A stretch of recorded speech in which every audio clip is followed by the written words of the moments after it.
সকাল সকাল উঠে সাজগোজ করে গান শুনতে শুনতে ট্রেনে করে রওনা দেওয়া স্কুলের বসন্ত উৎসবের জন্য।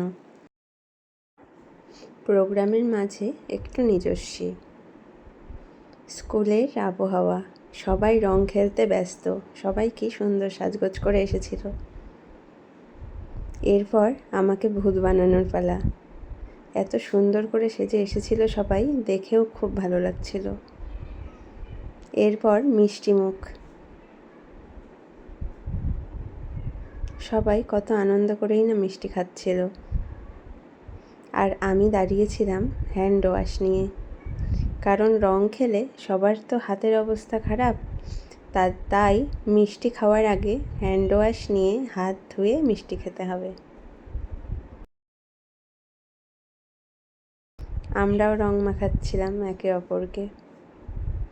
সত্যি এই দিনগুলোয় স্কুলে এত আনন্দ হয়, বাচ্চাদের সঙ্গে, কলিগদের সঙ্গে, সারা জীবন মনে থেকে যায় এই দিনগুলো।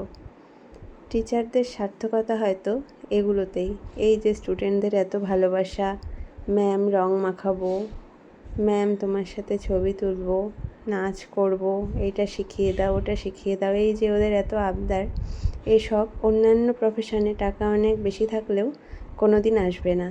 এই ভালোবাসাগুলো, এই সুন্দর মুহূর্তগুলো একান্তই শিক্ষকদের।